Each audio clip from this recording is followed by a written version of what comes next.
This is 5 Minute Friday on answers to questions about machine learning.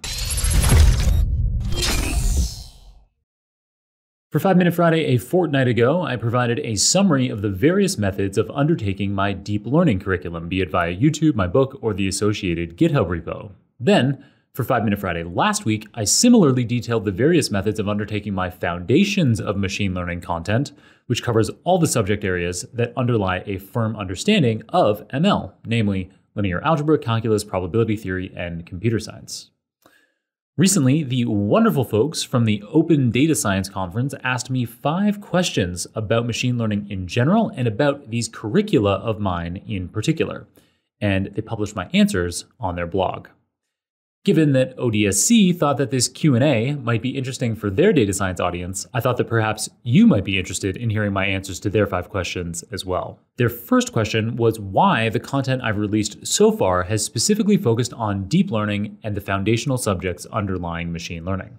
What I told them is that there are lots of learning materials out there on machine learning in general. For me, there's more value in learning content that delves into specific niches of ML that are both disproportionately impactful and disproportionately untapped. My ML Foundations content is an example of one such niche. Instead of studying ML in general, the curriculum touches on ML examples only to provide hands-on applications of the 4 foundational subject areas. Again, those are linear algebra, calculus, probability theory, and computer science. By mastering those subject areas, one becomes an especially capable and valuable ML practitioner, so it's worth investing time in understanding those subjects. My deep learning curriculum is similar. It, again, doesn't cover ML in general, but rather it focuses on the deep learning subfield of ML in particular. With the abundance of cheap compute and data storage of recent years, and the even cheaper compute and storage of years to come, deep learning is uniquely positioned amongst ML subfields to make real-world breakthroughs across applications as diverse as machine vision, natural language processing, artistic creativity, and complex sequential decision-making.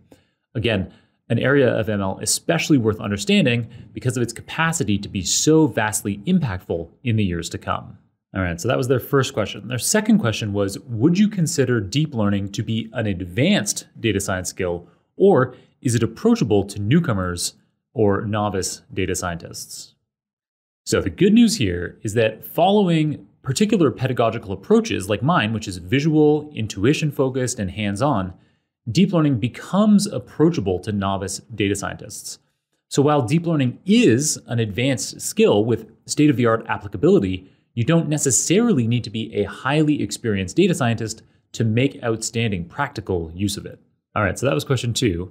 Their third question was about what open source deep learning software is dominant today.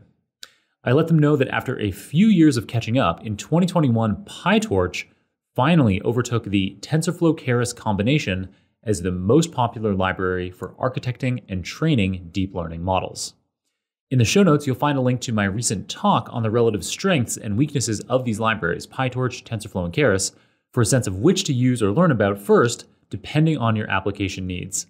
In a kind of brief summary, TensorFlow and Keras are really great for production deployments still today. They have a lot more associated libraries for deploying deep learning models into different kinds of circumstances, like on servers, on mobile phones, into someone's web browser. PyTorch, on the other hand, is a lot more fun and easy to use. So I find PyTorch to be better for actually designing the model. So the kind of spoiler alert of that talk is that I think that it's worthwhile learning both PyTorch and TensorFlow, as well as the Keras module that's embedded within TensorFlow and makes building TensorFlow models easy. And the good news is that if you learn PyTorch, it becomes very easy to learn TensorFlow. If you learn TensorFlow, it becomes very easy to learn PyTorch. So you can't really lose in where you start. I'd probably lean slightly towards starting with PyTorch. But again, check out that talk for getting more detail on the relative strengths and weaknesses of these various libraries to get a sense of which is best for you.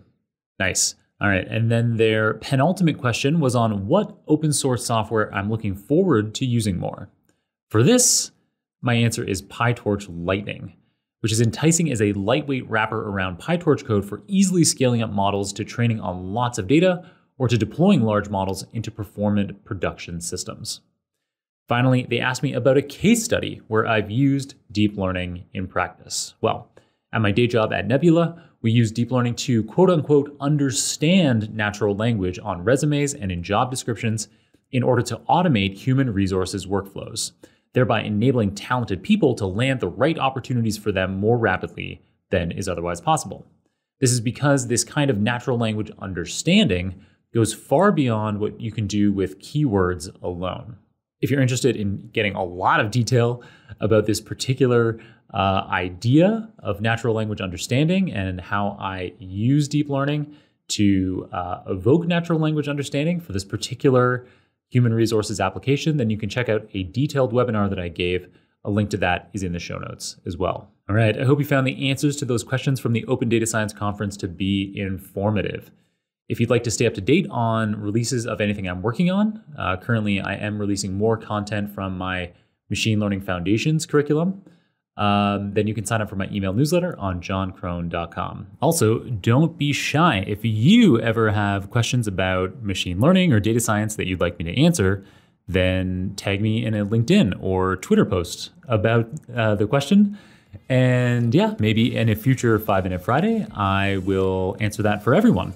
Or perhaps I'll just answer it right there in social media. In the meantime, keep on rocking it out there, and I'm looking forward to catching you on another round of Super Data Science very soon.